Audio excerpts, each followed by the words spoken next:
Elizabeth Lopez and I grew up together in the same military compound. She had a crush on the gentle boy next door, Jimmy Ellis. I liked the aloof and domineering boy who lived downstairs, Louis James. Each of us pursued our own person, until one day I discovered that both Jimmy Ellis and Louis James had fallen for the new girl, Linda Perry. I held on for a while before giving up. Elizabeth, on the other hand, insisted she wanted to keep trying. I scolded her harshly, then chose the cleanest solution. I left the country for graduate school. 7 years later, I returned to China. Elizabeth came to pick me up at the airport. Smiling, I asked how things were going between her and Jimmy. She took a sip of wine, fell silent for a moment, then quietly said, "Emma, I've decided to give up on Jimmy." To be honest, I never thought I'd hear those words from Elizabeth. After all, back when things fell apart between Louis and me, I had tried so hard to talk sense into her. "Elizabeth, let it go. They've both been completely bewitched by Linda Perry. In their eyes, she's some flawless white lotus, while we're nothing but poisonous man-eating vines. It's just a guy. Come abroad with me. Out of sight, out of mind." I remember Elizabeth simply smiled at me. She was always beautiful. Ever since we were young, she had been the class belle, brilliant in both academics and character, with a gentle, graceful personality. That's why I never understood what kind of spell Jimmy had fallen under, to like someone like Linda, who didn't hold a candle to Elizabeth in any way. Elizabeth gently shook her head and said, "Emma, I love Jimmy. This has nothing to do with him." It was the kind of saccharine line that could rot your teeth, but when she said it, all it did was make people sigh at her sincerity. I let out a long breath and scolded her again. "All right, fine. I just hope you won't regret this one day." And then I left. Elizabeth probably knew I didn't like hearing anything about Jimmy or Louis, so she never mentioned them in our calls. But we shared many mutual friends, and there was no avoiding it. I often heard gossip about her and Jimmy through others. I heard that after Linda bounced back and forth between Louis and Jimmy, she finally settled with Louis. I heard Jimmy was heartbroken and drunk out of his mind, and that Elizabeth stayed by his side through it all. I heard Elizabeth enrolled in the same university as Jimmy. I heard the two of them finally got together. Later, Jimmy even posted an official announcement on social media. It was a photo of Elizabeth, probably taken at a restaurant, with a stunning night skyline in the background. She was smiling radiantly into the camera, her eyes brimming with gentleness and love, so vivid it seemed to reach through the screen. Their hands were tightly clasped together. At the time, I was genuinely happy for her. She had loved Jimmy since we were little. After all these years, she had finally waited for the clouds to part and the moon to shine through. So I left a comment, "Congratulations." After that, I got busy with graduation and rarely kept in touch with folks back home. Until today, when I finally returned. Elizabeth picked me up, and we sat down for a drink. I casually asked how things were going with Jimmy. I thought she'd blush, maybe look shy or giddy with happiness.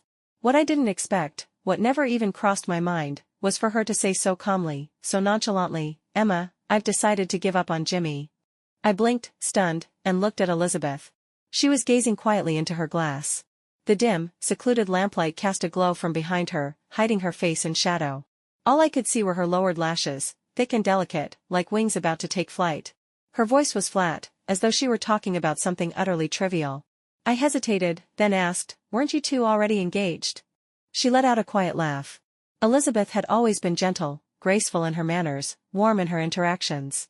But this was the first time I had seen such cold sarcasm on her face. She looked up at me, a faint, almost imperceptible smile on her lips. Her voice was light. "Even married couples get divorced.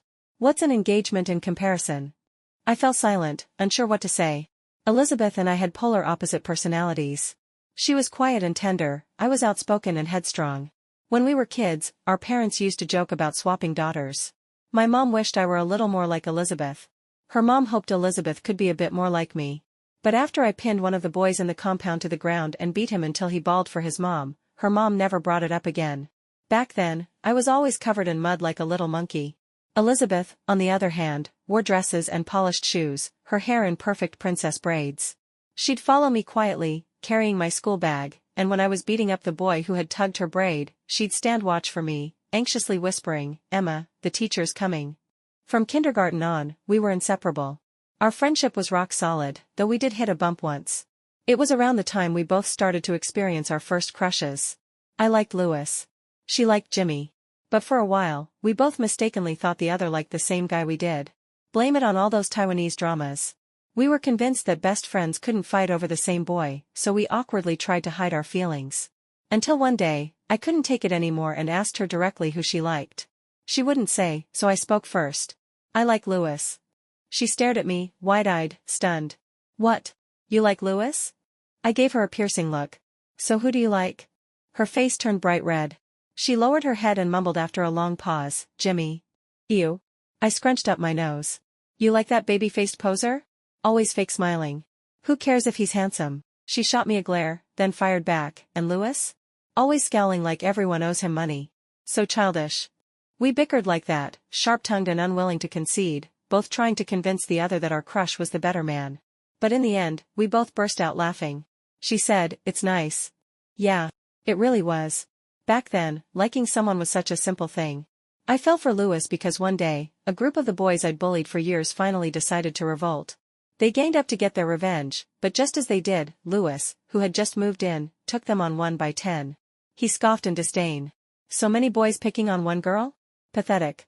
Then he reached out a hand to me. Don't be scared. What's your name? I pretended to be shy and quickly hid the rolling pin I'd been wielding behind my back. Softly, I answered, Emma Madison. He smiled, took my hand, and walked me home. What a coincidence, he said. I live just downstairs. From now on, I've got your back. With wide, innocent eyes, I nodded sweetly, much to my mother's astonishment. As for Elizabeth and Jimmy, it was even simpler. Jimmy was a year older than us, in the grade above. He was top of the class. Every school ceremony, he was the one speaking on behalf of all the students. Elizabeth was an excellent student too. I always thought her affection for Jimmy was a natural admiration between model students. Elizabeth was an excellent student too. I figured her crush on Jimmy probably stemmed from that mutual admiration that good students often have for each other.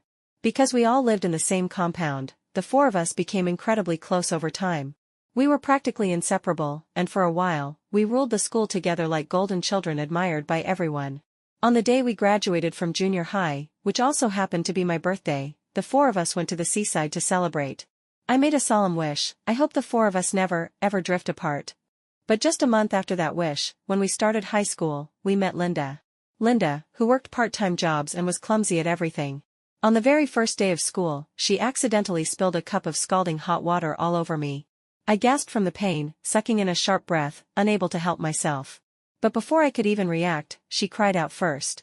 Her face tilted up, eyes brimming with tears, and she stammered in panic, I'm sorry. I'm so sorry. I didn't mean to. I'm really, really sorry. She looked so pitiful that I held back my anger. Still, as I looked at the 2 large blisters rising on the back of my hand, I couldn't help hissing in pain. Louis, who was standing next to me, examined the burn and then shot her a cold glare. Are you blind? He snapped. She lowered her head and said nothing, tears pattering onto the floor like raindrops. The sight irritated me, so I muttered, forget it. She didn't do it on purpose. That was our first encounter. To be honest, I never paid Linda much attention after that. We were in the same class, but her presence was barely noticeable. A high school was the top school in the entire city. You were either a high-achieving academic star or the child of a very wealthy and powerful family. Linda was obviously neither. Judging from her modest clothes and the timid way she carried herself, she didn't seem to come from a privileged background. Probably the daughter of a school staff member, some students guessed. But no one really bothered to dig deeper. Times had changed. Whether you were a top student or a rich kid, everyone was too busy competing academically to waste time on bullying like you see in TV dramas. People who didn't matter were simply ignored. It was cruel, but it was the truth. Linda sat in the back corner of the classroom with a chubby boy, quiet as a shadow. The first time I really noticed her was during a dispute. Apparently, during break, her deskmate, the chubby boy, had been standing in the middle of the hallway, blocking others from passing through. A boy behind him got impatient and scoffed, throwing out a jab along the lines of, if you're that fat, don't take up the whole hallway. For once, Linda, usually so timid and quiet, stood up to defend her classmate. Her face flushed red as she said, how can you mock someone's body like that? I recognized the boy. He was from a powerful family, arrogant and sharp-tongued. Not truly malicious, but definitely prideful. Being called out like that in front of everyone, he got annoyed. He sneered at Linda and said, oh please. He's been standing there for ages. Not allowed to say anything about it now? Look at you rushing to his defense. What's the matter, got a crush on him? No wonder you're deskmates. You and that fatty really are a match made in heaven. Linda looked like the kind of person who couldn't argue even if she wanted to. Her face turned even redder, but she said nothing. Instead, her desk mate quickly distanced himself. I don't even like her, he said. A few people around the classroom chuckled. Linda stood there, humiliated. I frowned. The boy had gone too far. Sure, Linda choosing to stand up for someone unworthy was a bit foolish, but even so, this was too much. So I stepped in. Jason, I called out, raising my voice. Are you planning to stand there all day? Class is about to start. If you're late, I'll make sure your name goes on the list. Enjoy cleaning duty for a week. Jason held up his hands in surrender. All right, class representative, I'm going. He backed off, no longer arguing, and squeezed past Linda and her classmate. From the back of the room, Linda lifted her eyes to look at me. It was too far away for me to see her expression clearly, but I could feel her gaze fixed rigidly in my direction. I shrugged and turned away, unconcerned. Louis, who had been standing behind me, lazily pulled his gaze back from that side of the room as well. I heard him mutter under his breath, idiot. After that day, Linda became even quieter in class. Every time I think back to this moment, I want to slap my high school self awake. Maybe I felt sorry for her. Maybe I was just being stupid. I've never been the meddlesome type, but I've always had this faint sense of justice and compassion. That's not me bragging, that was something Elizabeth once said about me.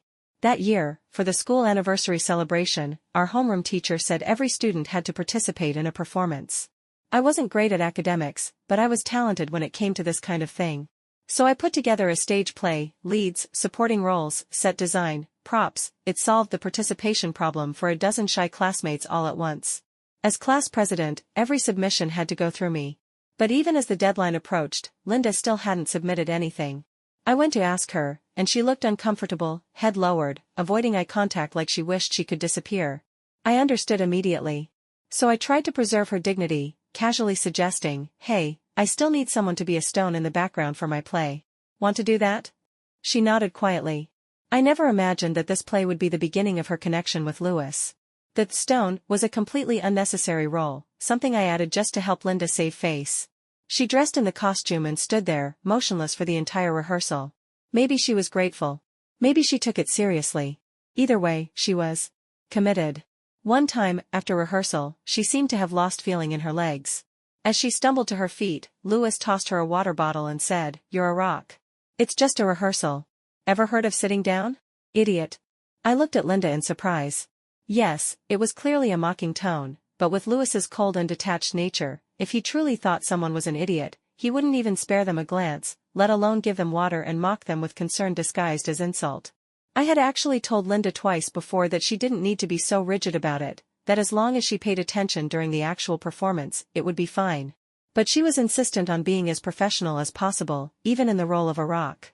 She reacted the same way to Louis's mockery. Picking up the water bottle he had tossed her, she turned bright red with nerves and lowered her head, stammering, I was afraid of messing up the rehearsal. I just thought it'd be better to stay dedicated."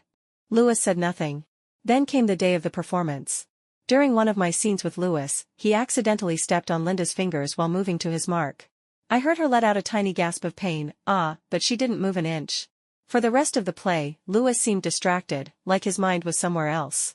After the performance ended, I had to stay behind to host the rest of the event. By the time I returned backstage, I stumbled upon an unexpected scene in a quiet corner. A tall, handsome boy was standing in front of a timid girl who looked delicate and fragile.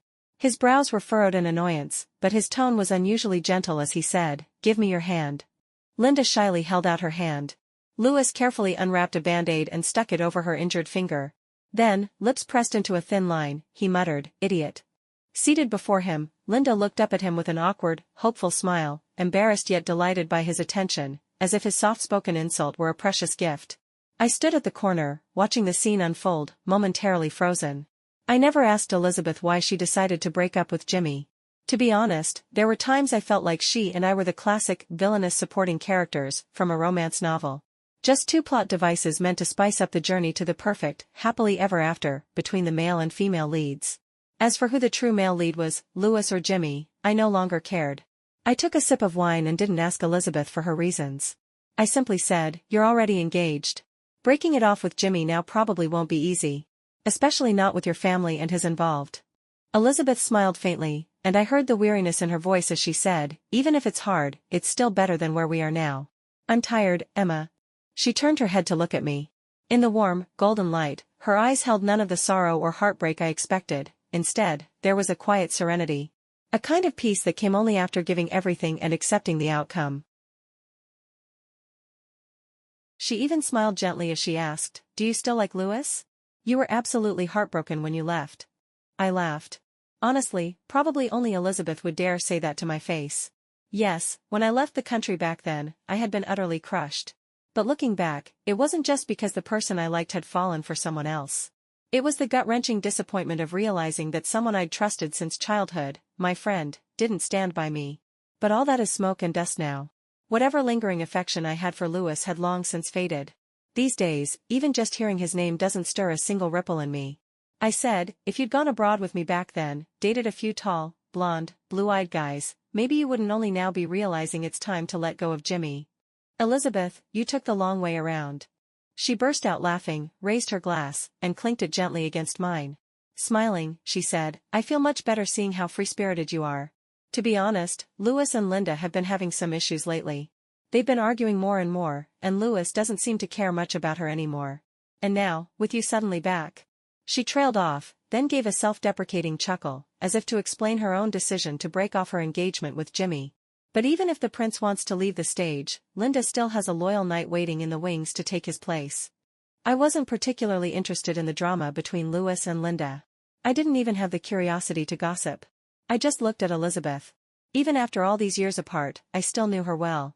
She only looked delicate on the outside. In reality, she was the most stubborn, persistent, and quietly determined among us all. She wouldn't have clung to Jimmy for so long if that weren't the case. So if she was letting him go now, that meant she'd reached the absolute end, disappointment so deep it left no room for return. Still, just to be sure, I sighed and said, "Elizabeth, if you don't let go this time, even I won't respect you anymore." Elizabeth tilted her head and smiled softly. "I won't, Emma." After that dinner, we didn't talk for quite a while. We were both busy. Elizabeth, ever the academic star, was working on a confidential scientific research project with her mentor. As for me, I had studied film and television production at USC. My graduation short film had won an award at an international student film festival. Because of my passion, I had registered a media company back home with a group of like-minded friends. Together, we had created several short films, won praise, built a fan base, and picked up numerous awards, big and small. I came back to China this time because that same graduation film had caught the attention of a prominent domestic director I deeply admired. After a few discussions, he expressed strong interest in a script concept I drafted. Once I outlined the framework, he introduced me to his editing team so we could further develop the idea. He seemed to genuinely like my work, and eventually asked if I'd be interested in joining the production crew and studying under him. It was a once-in-a-lifetime opportunity. So I returned to China immediately. After 2 days of rest, and that dinner with Elizabeth, I packed my things and headed to the film set. What I didn't expect was to run into Jimmy there. As soon as the director's new project was announced, a flood of actors rushed to audition. Jimmy was there to accompany Linda. After graduation, Jimmy had taken over his family's entertainment company. Linda's college entrance exam scores were mediocre at best, but Jimmy had signed her anyway. Even though she had chosen Louis back then, it was said that Jimmy treated her extremely well, top-tier agents, first-class resources, all focused on her. But even before I returned, I'd already heard the rumors. Apparently, all that favoritism had backfired with the public. People were beginning to resent how overhyped she was. Linda, despite her hard work, still lacked real acting talent. No amount of resources had managed to make her truly shine. Instead, she was mocked online as nothing but a resource princess. Still, she had her loyal fans, people who claimed the critics were just jealous. "If you're so bitter," they said, "go find your own boyfriend who'll throw top-tier resources at you." They all thought Louis was the one backing her. Jimmy seemed surprised to see me, but quickly recovered. With the same warm, big brother smile he used to have, he approached me and said, "You came back without telling anyone." My eyes flicked from Linda, who stood behind him, to his face. I offered a polite smile. "I've been busy. Didn't have time to say much." He wasn't bothered by my indifference and simply smiled, continuing the small talk. "Louis doesn't know either, does he? Just the other day, he mentioned he'd be heading to LA soon for a conference. Said he might visit you while he's there.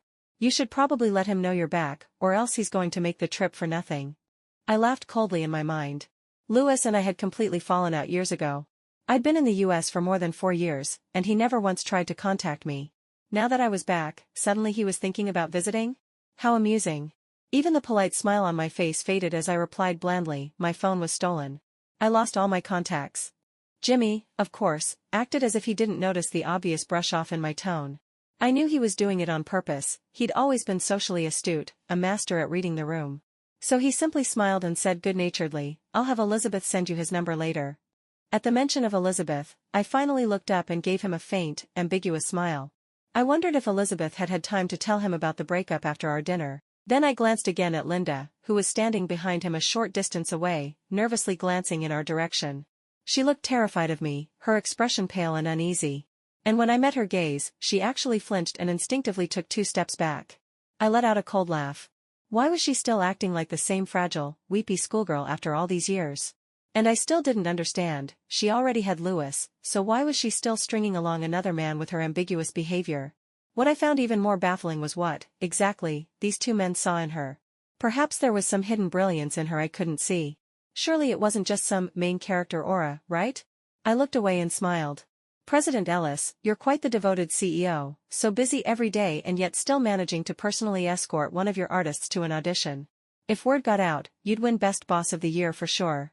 He laughed, ignoring the sarcasm in my voice. Then, like he used to when we were younger, he reached out to pat my head. I didn't have time to dodge. It almost felt like he was trying to explain himself earnestly. Don't overthink it. Linda's just timid. And this is a big opportunity for her.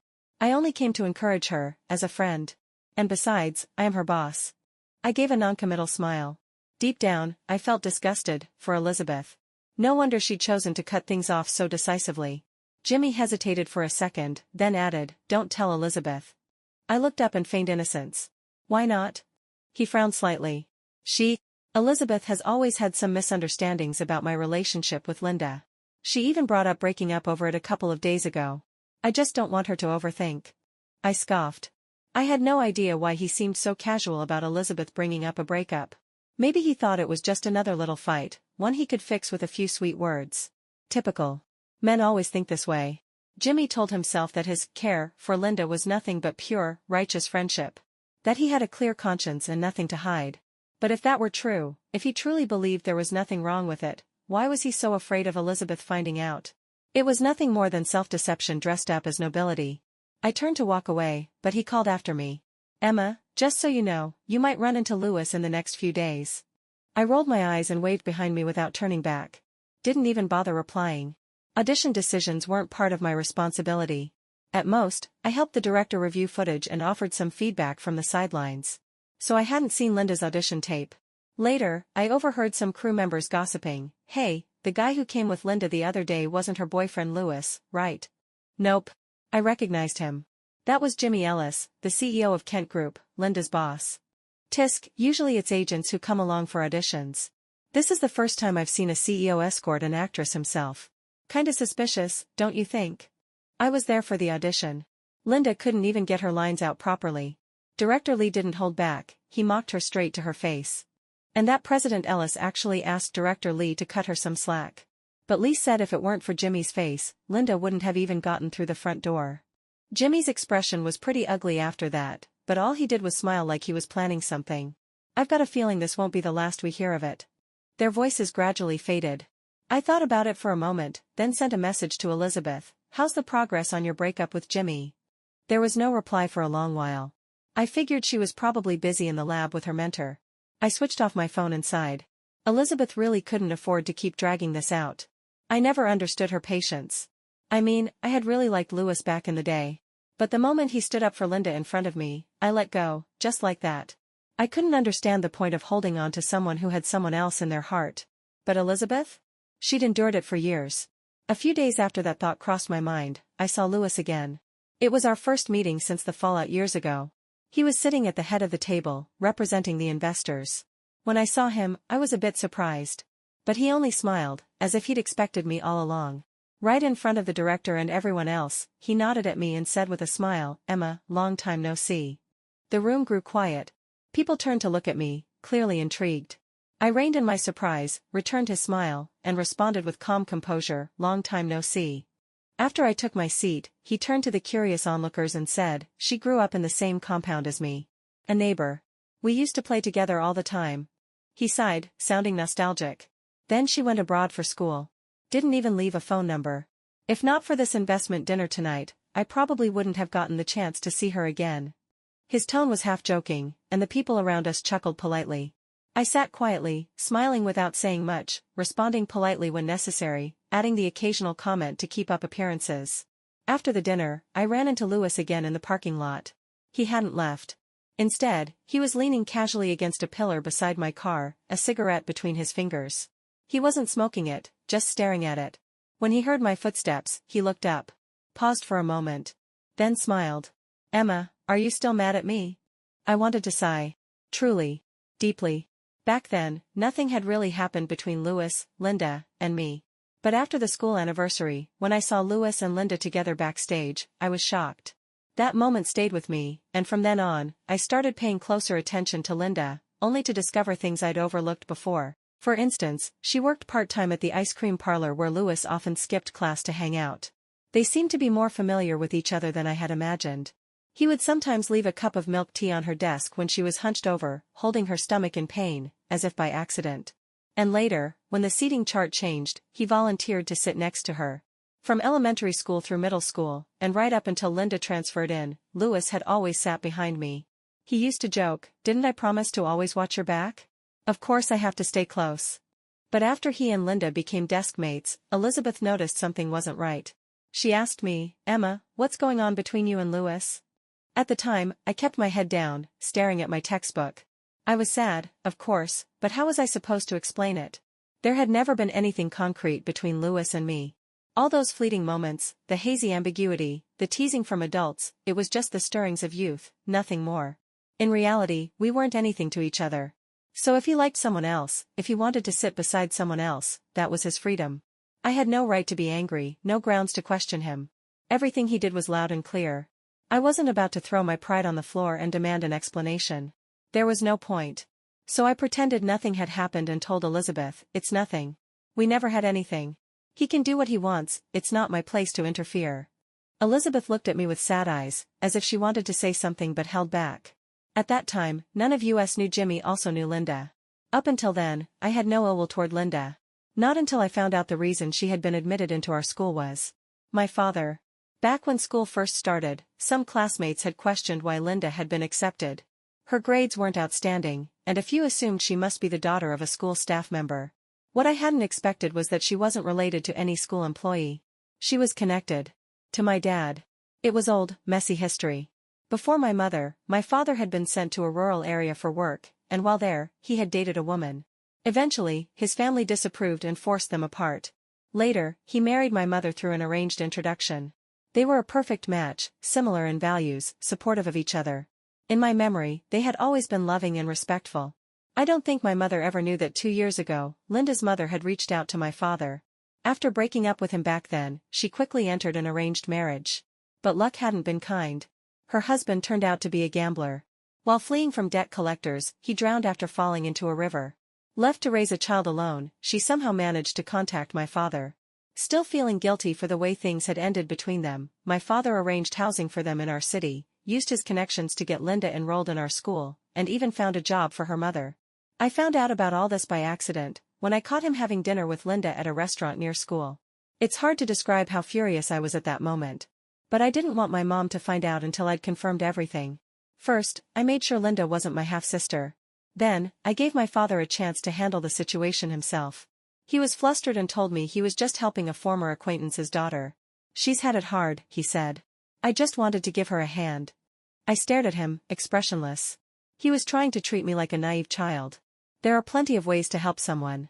None of them involve giving your ex-girlfriend a job at your own workplace. Or placing her daughter in your own daughter's class. I looked through his phone. Linda's mother had been texting and calling frequently, inviting him over for dinner as a thank you gesture. A woman nearly 40 years old, sending him flirty messages full of soft, sweet tones, dripping with lines like, "If it weren't for your help, we wouldn't have made it. You're our savior." There were no boundaries. Sure, my father had declined her dinner invitations, but he hadn't pushed her away either. I didn't want to hurt my mother. So I gave him time to clean up the mess himself. Somehow, the situation spiraled. Before long, Linda came to me with tears in her eyes, saying that if I wanted to target her, fine, but could I please spare her mother? I was baffled. How had this become my fault? Since when was I the school bully?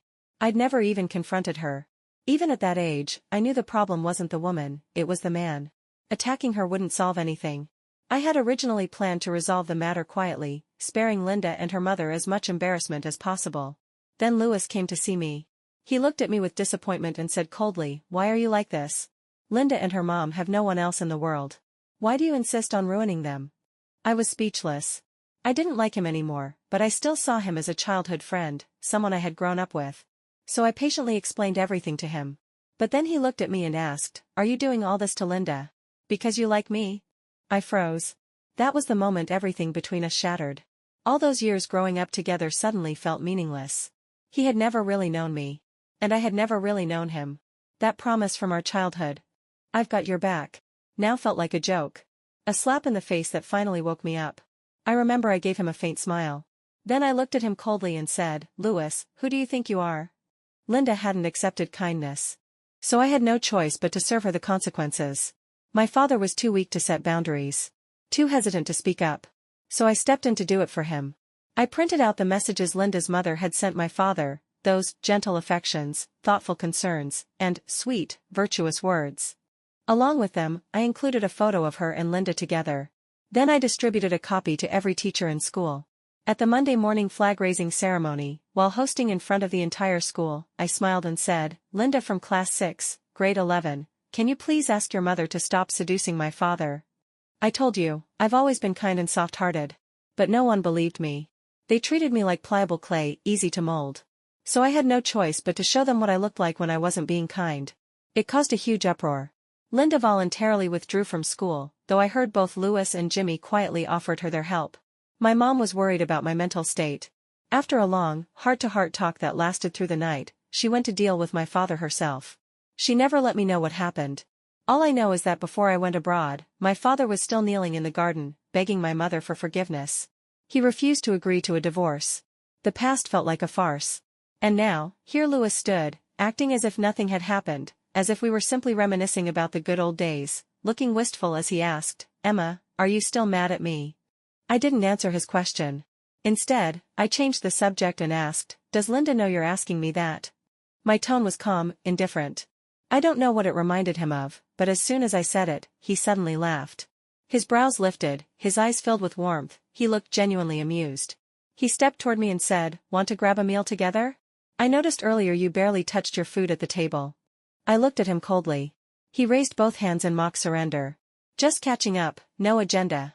Let's call it an apology for all my immature behavior back then." I actually laughed.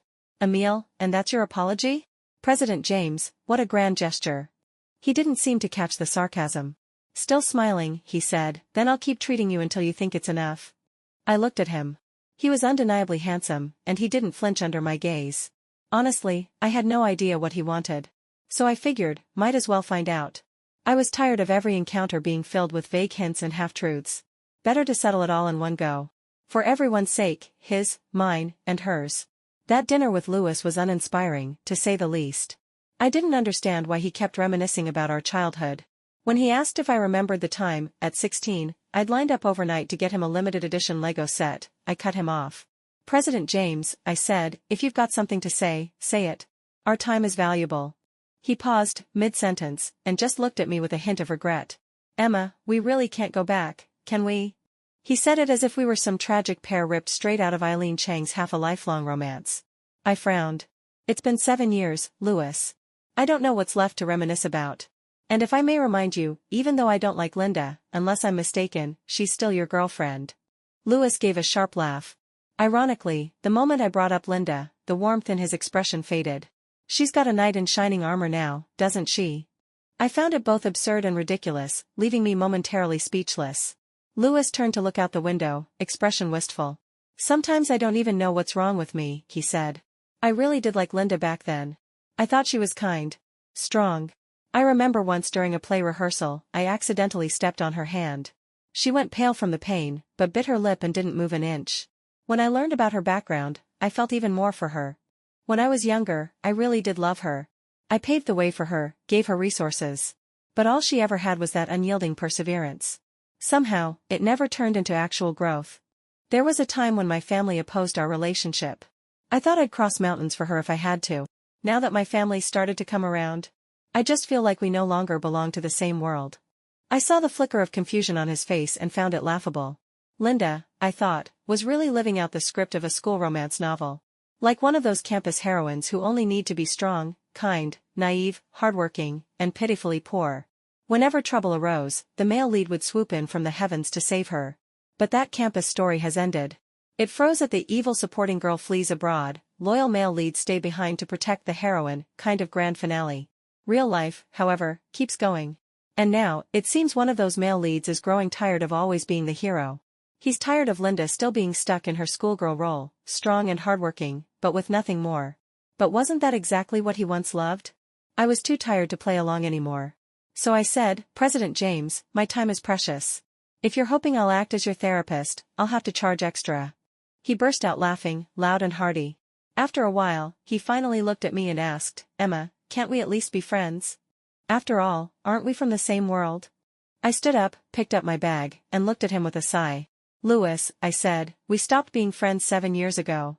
Then, after a brief pause, I added, and you and I, we were never from the same world. At that point, I considered the matter closed. From now on, bridges will be bridges, roads will be roads. If we cross paths in the compound, we'll offer a polite nod in passing, nothing more. As far as I'm concerned, this chapter is finished. The next day, a photo of me and Louis made the headlines. The headline was deliberately sensational, Campus Romance in Jeopardy? Rich heir Louis secretly meets with mystery woman, is Linda being cheated on? Of course, the gossip article was quickly taken down, Louis must have pulled some strings. But Linda probably saw it. Just a couple of days later, she appeared in front of me. As a public figure, she'd taken all necessary precautions to disguise herself, dressed in layers, most of her face hidden behind a scarf, sunglasses shielding her eyes. Only when she stood right in front of me did she take off the sunglasses, raise her almond-shaped eyes, and bite her lower lip as she called out, Madison. Miss Madison. I turned around and looked at her. Ever since that incident back then, she'd always been a little afraid of me. It showed in the way she stood in front of me now, slightly cowering. But this time, she had gathered the courage to face me. Even before speaking, her eyes were already red. She said, Miss Madison, I know the person in that photo was you. She was blocking my way, so I stared at her with growing impatience. Yes, it was me. So what? I said flatly. Haven't you asked Louis what we talked about? Her face went pale. She tried to keep her tone steady and composed. I believe Louis. I don't need to ask him, she said. I just hope you can stay away from him. I laughed. For the first time, I looked her straight in the eyes. I must have looked absolutely cold. Then I hope you can say the same thing to yourself and to Louis, I said. I hope both of you can stay away from me. I didn't bother with her any further. I pushed past and walked away. But she called out behind me, Emma Madison. I won't let Louis invest in your film, and I won't be acting in it either. I didn't stop. Didn't look back. After that strange and pointless conversation, Louis did indeed drop his investment. One of the conditions he had proposed was casting Linda as the female lead. But it didn't happen the way Linda claimed. It wasn't that she refused the role. It was that director Lee directly rejected her. The two sides couldn't come to an agreement, so the investment fell through. I found it all absurd and ridiculous. Louis, on one hand, thought Linda was no longer someone who belonged in his world. That entire conversation he had with me that night was just to test whether there was still a possibility for us. He was fully aware of what he was doing. Linda wasn't someone he considered marriage material. So he turned around and told me I was from the same world as him. Maybe he thought that after all these years, I still hadn't let him go. That if he turned back, gave me a nostalgic look, I'd come running into his arms. Where did he get that confidence? He wanted a marriage of equal standing, but also couldn't let go of his savior complex toward Linda. Disgusting. On the day our crew officially began filming, another production team in the industry also announced their launch. It was a huge project backed by Louis and Jimmy. Star producers, acclaimed screenwriters, top-tier actors. All gathered around to support Linda in her role. When I saw the promotional posts from the gossip accounts, I forwarded one to Elizabeth. After a long pause, she replied with 6 dots. The cancellation of her engagement to Jimmy had already been formally communicated to both families. I heard Jimmy was still trying hard to win her back. But even as he tried, he was still publicly going all in for another woman. Truly worthy of the title, devoted second male lead. Elizabeth called me, laughing. I sent that article to my family, she said. They were still hoping I'd give Jimmy another chance. But once they saw that news, they went silent. Then she let out a long sigh and asked in genuine confusion, "Emma, what did I even like about Jimmy all these years? It's so strange." It really was strange. But thankfully, she woke up in time. 18 months later, Linda's movie was released. Despite the massive production and the cast full of seasoned actors, the film bombed spectacularly. As the lead actress, Linda was mocked so heavily that she trended several times for all the wrong reasons. With a budget of over $1 billion, the box office barely scraped $3 million. I wondered if the investors wanted to swallow her whole. Oh wait. The investors were Louis and Jimmy. They invested out of love. So now that it had failed so miserably, perhaps they were enjoying it all the same. A month later, the film Linda had refused to act in ours hit theaters. Because of its depth and themes, it sparked wide discussion and went viral across social media platforms. It broke box office records and topped trending lists. Netizens immediately compared it to Linda's film for contrast and ridicule. The day our movie crossed the $2 billion mark at the box office, that photo of me and Louis having dinner went viral again. The headlines recycled the old narrative, Linda's billionaire boyfriend secretly dines with hit film's creator, infidelity rumors reignite. Conveniently, paparazzi also released blurry photos of Linda out late at night, drinking heavily with friends, looking disheveled and heartbroken. The narrative shifted instantly. And somehow, despite the photo being so grainy, people managed to dig up my personal information with frightening accuracy. No one wanted to talk about the content of our new movie anymore. All they talked about was how tragic Linda was. Some said I had bullied her in high school, forced her to drop out. Others said I was Louis's childhood sweetheart and had been looking for a chance to sabotage them for years.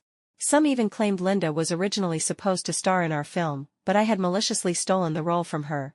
Then one of Linda's friends released a recording. It captured Linda's words from that day she came to confront me. Her friend claimed Linda had just been venting a bit, and that she shared the recording simply to speak up on her friend's behalf. "Miss Madison, I know the person in that photo was you." "Yes, it was me." "So what?" "I trust Louis. So I don't need to ask him. I just hope you can stay away from him." No one cared about Linda's box office flop anymore, or her disastrous performance. All eyes turned to attack me. Even our film, still showing in theaters, was impacted. For the first time, I reached out to Louis. "Aren't you going to come forward and clarify things?" There was a long pause on the other end before he finally replied, "Emma, just take it as me owing you a favor. Linda needs a distraction. Your film broke $2 billion in just 3 days. You have a bright future ahead of you. You've already got everything. But Linda, she can't afford to lose anything else." I stayed calm. "So you're not planning to clarify it?" I asked. More silence. I gave a small laugh. I wasn't even angry, just disgusted. "Louis," I said, "do you think I'm the nanny for you and Linda, this crazy little pair of yours? What does anything I have to do with you two? Why should I be the one to carry the weight of your scandals? Am I mentally ill?" I hung up right after that. That phone call was the last ounce of kindness I could offer. That night, I issued a public statement. First, regarding the rumor that I had bullied Linda in high school. What a coincidence. I still had screenshots of her mother trying to seduce my father back then. Second, the recording of that dinner with Louis. Yes, these days, who doesn't know how to record conversations? While Linda had only released a selective snippet, I posted the entire thing. Including the part where I asked Louis to publicly clarify the truth, and what he said in response, "Emma, just take it as me owing you a favor. Linda needs a distraction. You have everything now. But Linda, she can't lose anything else." Third, the claim that Linda was originally supposed to star in our film. I posted her audition video, director Lee's in-person critique, and later, the fact that Louis tried to use his investment as leverage, only to be rejected by director Lee on the spot. The evidence was irrefutable, clearly laid out. In the end, I tagged both Linda and Louis and wrote, "You've messed with the wrong person. Don't play dead, apologize. Or I'll take legal action for defamation and slander." The gossip-loving public was thoroughly entertained. The narrative flipped completely. If I were Linda, I'd be considering moving to another planet. The James family's stock price nosedived. But what I truly appreciated was the netizens' attention to detail. Someone dug into Linda's audition tape and uncovered Jimmy's involvement. They asked, "Why do Linda and this guy seem a little too close?" Naturally, once you start digging, everything comes out. Linda stayed silent about everything else, but she responded quickly to this, saying, "He's just a friend and a boss." At that point, Elizabeth made a Weibo account. She tagged Jimmy and posted an official statement announcing their broken engagement. Effectively nailing the two of them to the ambiguous relationship wall. Public opinion exploded. Meanwhile, our film's box office kept soaring. I stood by the massive floor-to-ceiling window, looking out at the golden dusk. What a breathtaking scene, I thought. Later, Jimmy came looking for me. He looked worn down, exhausted. Do you know where Elizabeth is? He asked. Oh, Elizabeth had started seeing her senior from the research institute. They'd gone home together to meet her parents just last week. Jimmy must have heard. But now, he couldn't find her. Couldn't see her. She was at the National Research Institute. Without clearance, he'd never be able to reach her again. I said, "What's wrong, Sir Knight? Isn't this the time Linda needs you most? Why are you asking about Elizabeth?" He gave a bitter smile and shook his head, words failing him. Then he left, looking completely defeated. As for Louis, it seemed he was being set up for arranged dates lately. With his family's stock hit hard and their market share declining, they were eager to form a proper alliance through marriage to stabilize things. But that whole scandal had blown up too badly. Apparently, there was little progress. After all, who hadn't heard that infamous quote from him, "Emma, just take it as me owing you a favor. Linda needs a distraction. You've already got everything. But Linda, she can't afford to lose anything else." He couldn't reach me. Later, he even tried sending people to contact me. But I remained unmoved. Eventually, he gave up. As for their tragic high school soap opera, I want no part in it. From now on, we'll never meet again.